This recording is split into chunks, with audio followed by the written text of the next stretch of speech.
Iran যুদ্ধে দীর্ঘ সময় সমুদ্রে থাকা বিমানবাহী রণতরী ইউএসএস আব্রাহাম লিঙ্কনের নাবিকদের পরিস্থিতি নিয়ে উদ্বেগ জানিয়েছেন দুই ডেমোক্রেটিক সেনেটর। অ্যারিজোনার মার্ক কেলি ও রোড আইল্যান্ডের জ্যাক রিড জাহাজটির নাবিকদের দীর্ঘমেয়াদী মোতায়েন, মানসিক চাপ ও জীবনযাত্রা পরিস্থিতি নিয়ে সরকারের কাছে জবাবদিহি চেয়েছেন। তবে তাদের উদ্বেগের মধ্যে প্রেসিডেন্ট ডোনাল্ড ট্রাম্প জাহাজ দুটির দুরবস্থার খবরকে ফেক নিউজ বলে উড়িয়ে দিয়েছেন।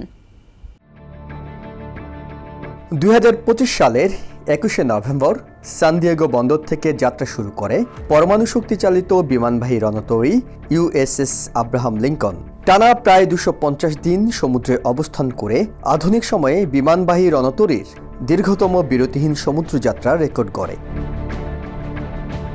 নেভি টাইমস ও স্টার্স অ্যান্ড স্ট্রাইপসের মতো সামরিক সংবাদ মাধ্যম এবং নাবিকদের পরিবারের বরাতে জানা গেছে, জাহাজটিতে খাদ্য ও দৈনন্দিন প্রয়োজনীয় সরঞ্জাম নিয়ে ঘাটতির অভিযোগ উঠেছে। দীর্ঘদিন সমুদ্রে অবস্থানের কারণে নাবিকদের মানসিক স্বাস্থ্যের উপরও চাপ তৈরি হয়েছে।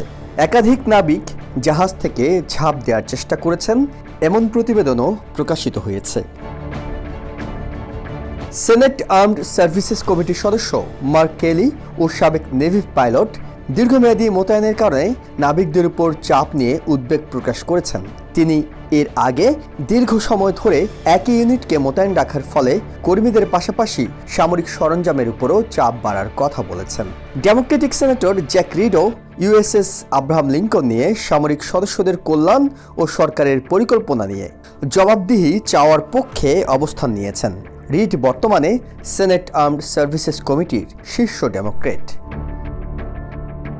তবে president Donald Trump USS Abraham লিঙ্কনের পরিস্থিতি নিয়ে প্রকাশিত প্রতিবেদনকে ফেক বা ভুয়া বলে অভিহিত করেন। একইভাবে পেন্টাগনের শীর্ষ কর্মকর্তারাও জাহাজটির অবস্থা নিয়ে প্রকাশিত অভিযোগের গুরুত্ব কমিয়ে দেখিয়েছেন। অন্যদিকে সেন্ট্রাল কমান্ডের প্রধান admiral Brad Cooper USS Abraham Lincoln পরিদর্শনের পর নাবিকদের দৃঢ়তা ও কর্মদক্ষতার প্রশংসা করেছেন। কুপার এক মতামত লেখায় নাবিকদের মানসিক ক্লান্তি ও কঠিন জীবনযাপনের খবরের পরও তাদের অসাধারণ দায়িত্ব পালনের প্রশংসা করেন। সামরিক ও রাজনৈতিক বিশ্লেষকদের মতে নাবিকদের পরিবারগুলোর উদ্বেগকে গুরুত্ব দিয়ে তাদের স্বাস্থ্য, বিশ্রাম ও মানসিক সুস্থতার বিষয়টি নিশ্চিত করা জরুরি। পরিস্থিতি নিয়ন্ত্রণে এবং নাবিকদের উপর চাপ কমাতে ইউএসএস জর্জ ওয়াশিংটনকে ইউএসএস আব্রাহাম লিঙ্কনের স্থলাভিষিক্ত করতে মধ্যপ্রাচ্যে পাঠানো হচ্ছে। তবে রদবদল প্রক্রিয়া শেষ হতে আরও কয়েক সপ্তাহ সময় লাগতে পারে। Ihsan Jewel, TVN 24, New York.